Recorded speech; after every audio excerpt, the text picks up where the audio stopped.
קנו לי תמר 2,800 ב100 שקל, 2,800, ועכשיו אנחנו הולכים לפתוח את החבילות. יאללה, עכשיו פותחים את זה, 3, 4 ו... רגע, 3, 4 ו... רגע, עוד פעם.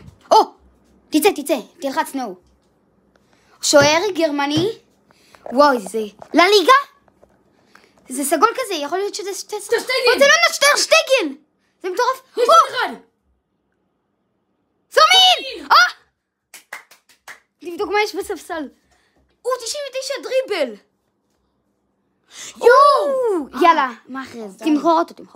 אמא, איך אני מבטל את זה? תעלה את זה למעלה. מה, איך? יאללה, עכשיו חבילה שנייה. אוקיי, עוד חבילה אותו דבר. 3, 4 ו... נו. זה נראה כמו מסי, מה זה? אלה? גרנצ'ו! זה גרנצ'ו. ולדעתי יהיה עוד קלף. גרנצ'ו! כמה הוא? 92. יואו! מי זה? קושי. מה? לא אמרתי כלום. תנקה. סליחה שאמרתי קושי. רגע, בוא נראה מה יש בספסל. יואו, סבבה. הוא נראה כמו אוסקר הגלוך. אחים אחת, תפתח את זה לבד. 82 פלוס, כי זה גרוע, ו50 פיפה פוינטס.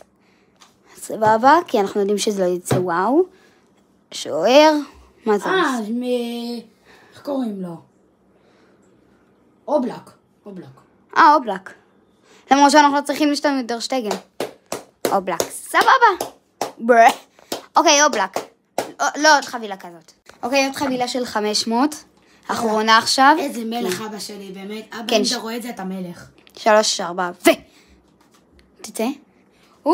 זה טוב. זה בעט, אבל... חולית! זה חולית! רגע לפני השיער! נדר! עוד אחד! נוניז! וואו! הקבוצה שלי הולכת להסתפר! ואחרי זה נראה לכם את הקבוצה. וואי, כבר 2 דקות ו20 גם אותו שקיבלנו הרגע. יש! אוקיי, עכשיו אנחנו הולכים להראות לכם את הקבוצה. אוקיי, אז זאת הקבוצה. יש אותו. אוקיי, את מי קיבלנו? את חולית. תראה את נוניז. הייתה 96. אבל תראה את הקבוצה. אז זאת הקבוצה שלנו, חביבי, והספסל. קיבלנו את פרמין. רובן דיאז. וצ'אצ'י. זהו. צ'ך, אותו דבר, זידן, ויש לי פדרי פצוע, אבל...